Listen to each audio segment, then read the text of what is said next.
नमस्कार दोस्तों, ये है अक्टूबर महीने की सेलेक्टेड करंट अफेयर। पहले प्रश्न के साथ शुरुआत करते हैं। प्रश्न नंबर 1, श्रव्य दृश्य विरासत के लिए विश्व दिवस का विषय क्या है? तो ये विश्व दृश्य विरासत के रूप में एक दिवस मनाया गया है जिसकी थीम ऑप्शन नंबर सी बिल्कुल सही है, दुनिया के लिए आपकी खिड़की, ये इसका विषय है। इसे याद रखना आसान है और नया क्वेश्चन है कुछ।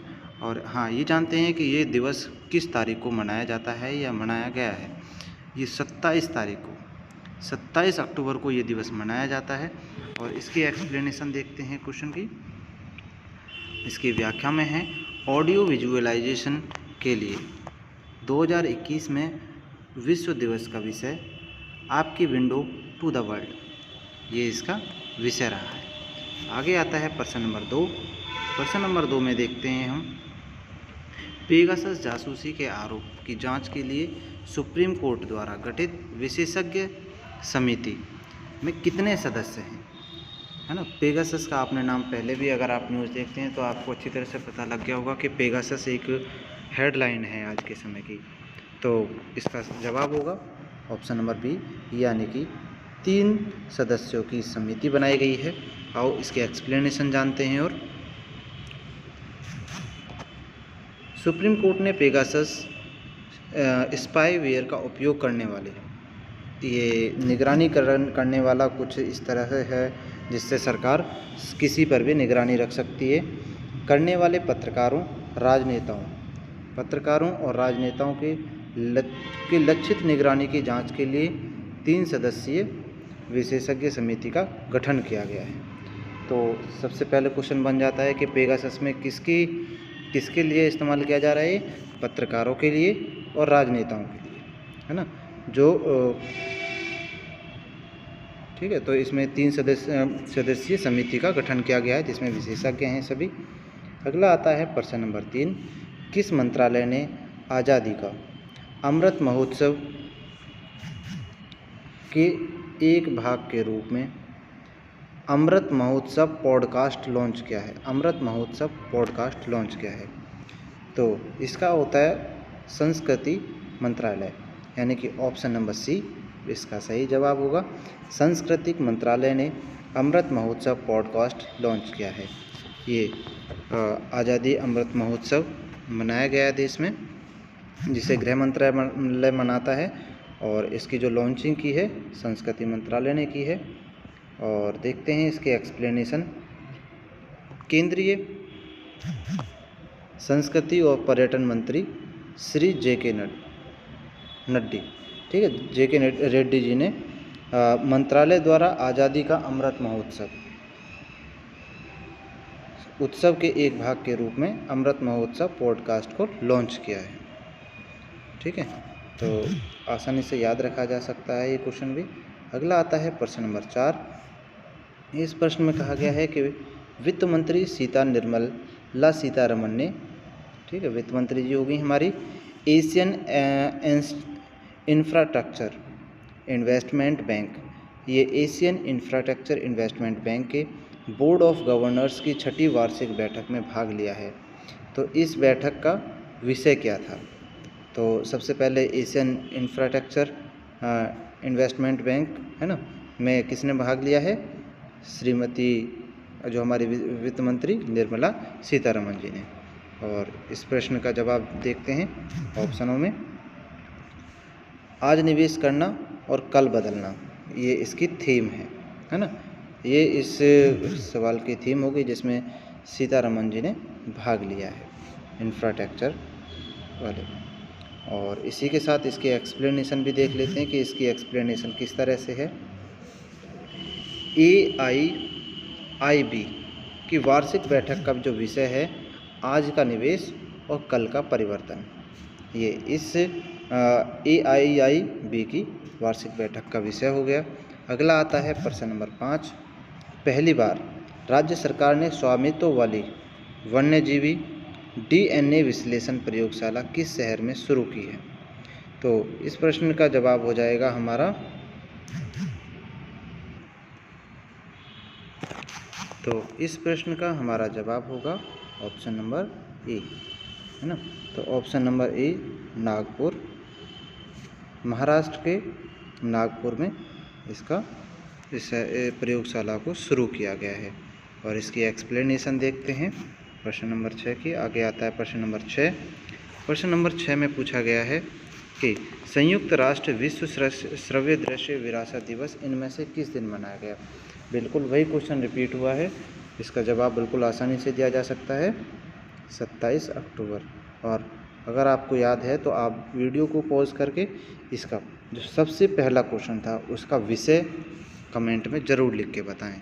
इससे आपकी मेमोरी का पता लगेगा कि मेमोरी की कितनी क्षमता है याद रखने की, जिससे कि करंट अफेयर को याद रखा जा सके। विश्व श्रव्य विरासत के लिए विश्व दिवस हर साल 27 अक्टूबर को आयोजित किया जाता है। आगे आता है प्रश्न नंबर 7। सतर्कता जागरूकता सप्ताह, सतर्कता जागरूकता सप्ताह 2021 का विषय क्या है। तो इसका ऑप्शन नंबर बी सही जवाब है। स्वतंत्र भारत, है ना, ईमानदारी के साथ आत्मनिर्भरता। तो ईमानदारी के साथ आत्मनिर्भरता इसका विषय हुआ।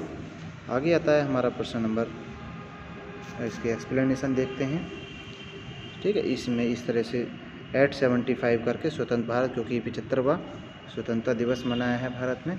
अगला आता है प्रश्न नंबर 8। प्रश्न नंबर 8 को हम देखें। नई अहमदाबाद IPL टीम का मालिक कौन है। ठीक है, अभी आपको अगर करंट अफेयर के बारे में टीवी पर देखा होगा आपने, तो वहाँ से भी जानकारी मिल सकती है। अभी 2 टीम बनी है, एक तो इलाहाबाद है और दूसरी लखनऊ, है ना। तो 2 टीम बनी है। तो इसमें पूछा गया है कि जो अहमदाबाद की IPL टीम है उसके मालिक कौन है। तो बिल्कुल इसका जवाब हो जाएगा हमारा option number B CVC capital partners हैं जो इसके कंपनी के इस IPL टीम के मालिक हैं। CVC कैपिटल पार्टनर्स याद रखा जा सकता है। और आगे एक्सप्लेनेशन देखते हैं। एरियल कंपनी, है ना, PTE limited CVC capital partners ने IPL नीलामी के दौरान 5,625 करोड़ की बोली के साथ, ठीक है, नई अहमदाबाद टीम को IPL का दावा, मतलब IPL टीम को घोषित कर दिया गया है। आगे आता है हमारा प्रश्न नंबर 9। 24 अक्टूबर से 30 अक्टूबर तक प्रत्येक वर्ष कौन सा सप्ताह चिन्हित किया गया है ना। 24 अक्टूबर से 30 अक्टूबर तक कौन सा दिवस मनाया जाता है, इसमें इस बारे में बात कही गई है। तो ऑप्शन नंबर सी, इसमें निरस्त्रीकरण सप्ताह के रूप में इसे चिन्हित किया गया है। एक्सप्लेनेशन देखते हैं इसकी। एक्सप्लेनेशन में लिखा गया है, निरस्त्रीकरण सप्ताह हर साल 24 अक्टूबर को संयुक्त राष्ट्र की स्थापना के वर्षगांठ पर शुरू होता है ना। तो संयुक्त राष्ट्र का मतलब समझ आ गया होगा आपको, UNO, है ना। 30 अक्टूबर तक ये जारी रहेगा। अगला आता है प्रश्न नंबर 10। सतर्कता जागरूकता सप्ताह के दौरान किस नेता का जन्मदिन मनाया जा रहा है।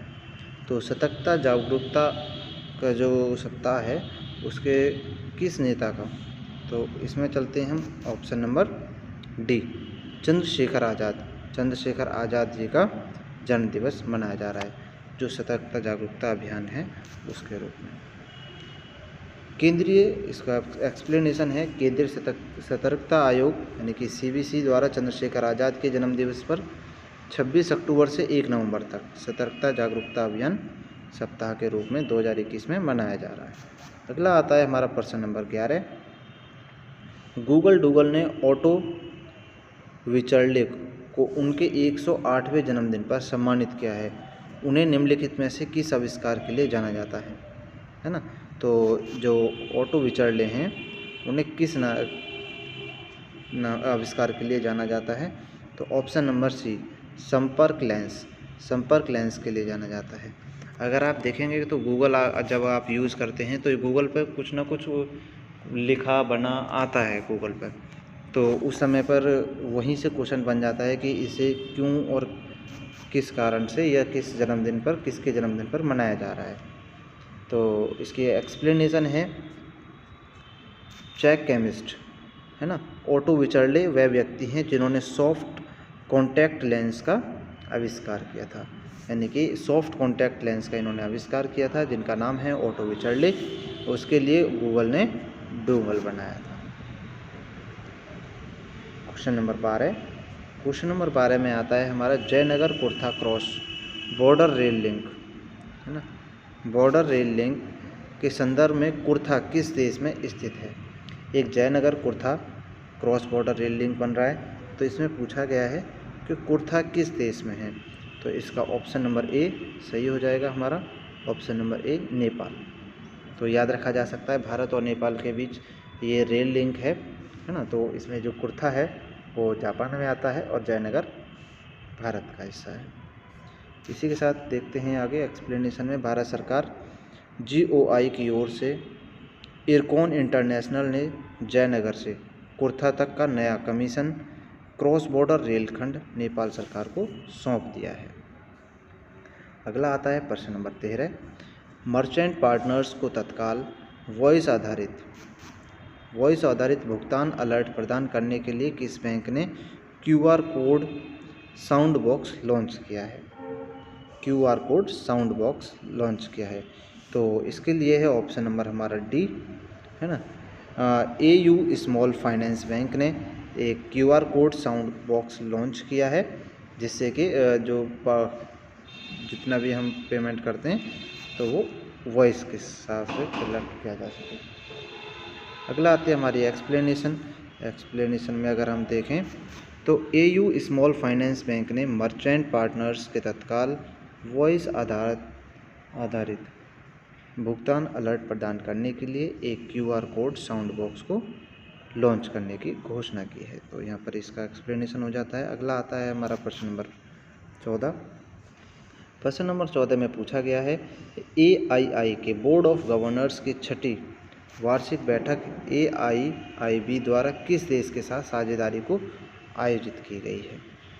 तो AII बोर्ड ऑफ गवर्नर्स की 6ठी बैठक हुई है, 6ठी वार्षिक बैठक हुई है, तो इसका आंसर हो जाएगा ऑप्शन नंबर ए, यानी कि UAE संयुक्त अरब अमीरात के साथ ये बैठक हुई है। इसके एक्सप्लेनेशन देखते हैं। इस वर्ष यह बैठक संयुक्त अरब अमीरात सरकार के सहयोग से AIIB द्वारा संयुक्त रूप से आयोजित की गई। ठीक है। अगला आता है हमारा प्रश्न नंबर 15। प्रश्न नंबर 15 में हम देखते हैं कि मिजोरम में आइजोल में शहरी गतिशीलता को समर्थन करने के लिए भारत और ADB के बीच परियोजना तत्परता वित्त पोषण ऋण की कितनी राशि पर हस्ताक्षर किया गया है? अगर आपको जानकारी होगी, अगर आपने बैंक के बारे में जानकारी ली होगी, तो ADB के बारे में आपको पता लग गया होगा। तो इसका ऑप्शन नंबर हमारा हो जाता है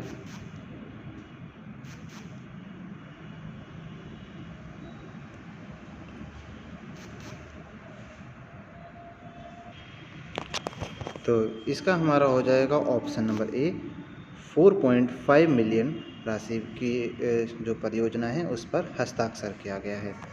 तो मिजोरम के आइजोलम की गतिशीलता को समर्थन के लिए है ये। अगला आता है हमारा प्रश्न नंबर 16।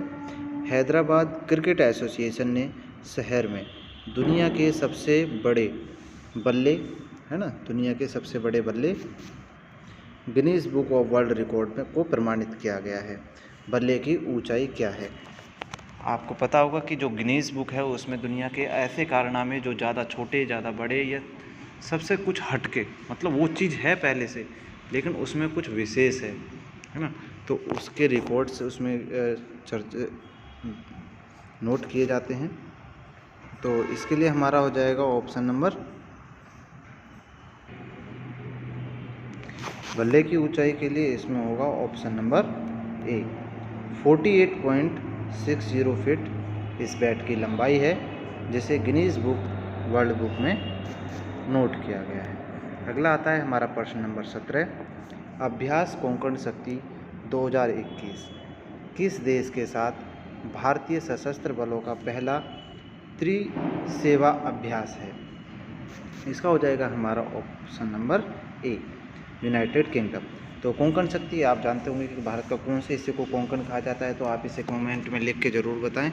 ठीक है। और ये भारतीय सशस्त्र बलों का पहला त्रिसेवा अभ्यास है। अगला आता है हम इसकी एक्सप्लेनेशन आती है। भारत और सशस्त्र बल और यूनाइटेड किंगडम अरब सागर में कोंकण तट के पहले त्रिसेवा अभ्यास कोंकण शक्ति का 2021 के समुद्र चरण का कार्य कर रहे हैं। आगे आता है हमारा प्रश्न नंबर 18। किस राज्य ने मुख्यमंत्री तीर्थ यात्रा योजना को फिर से शुरू करने का फैसला लिया है? तो ऑप्शन नंबर डी, दिल्ली है ना। दिल्ली के मुख्यमंत्री ने तीर्थ यात्रा योजना को फिर से शुरू करने का निर्णय लिया है। दिल्ली के मुख्यमंत्री अरविंद केजरीवाल जी ने घोषणा की है कि दिल्ली सरकार 60 साल या उससे अधिक के लोगों के लिए मुख्यमंत्री तीर्थ यात्रा योजना, यानी जो कोविड-19 महामारी के कारण रुकी हुई थी, उसे फिर से शुरू करने का बहुत अच्छा कार्य किया है। आगे आता है प्रश्न नंबर 19। भारतीय मूल की अनीता आनंद किस देश की नई रक्षा मंत्री बनी हैं? ये किस देश की नई रक्षा मंत्री बनी है? तो इसके लिए हमारा ऑप्शन नंबर डी, ये कनाडा। भारत का कनाडा में स्थापित होने में और कनाडा में बहुत बड़ा हिस्सा है जो बड़ी अच्छी तरह से काम कर रहा है और बड़ी अच्छी तरह से वहाँ सुचारू रूप से व्यवस्था को बनाए हुए है। भारतीय मूल की कनाडाई राजनेता अनीता आनंद को कनाडा की नई रक्षा मंत्री के रूप में नियुक्त किया गया है। अगला आता है प्रश्न नंबर 20। देश के प्रमुख बंदरगाह के लिए भारत की पहली ROIP प्रणाली का अनावरण इनमें से किस बंदरगाह पर किया गया है? भारत के कई बंदरगाह क्षेत्र हैं तो उनके नाम पता होना चाहिए और हम देखते हैं इसका ऑप्शन नंबर है हमारा option number C, Shyama Prasad Mukherjee port. तो जो श्यामा प्रसाद मुखर्जी पोर्ट है वहाँ पर IOP प्रणाली का अनावरण करने के लिए इसके एक्सप्लेनेशन देख लेते हैं। कोलकाता में, और ये जो है कोलकाता में है श्यामा प्रसाद पोर्ट। इसे radio over internet protocol system प्राप्त करने का पहला प्रमुख भारतीय बंदरगाह बन गया है। इम्पोर्टेंट है ये, अक्टूबर के इम्पोर्टेंट करंट अफेयर है। बहुत इम्पोर्टेंट करंट अफेयर का रोल रहता है किसी भी एग्ज़ाम में, तो करंट अफेयर के लिए बने रहें और current affair per day current affair के लिए फॉलो करें।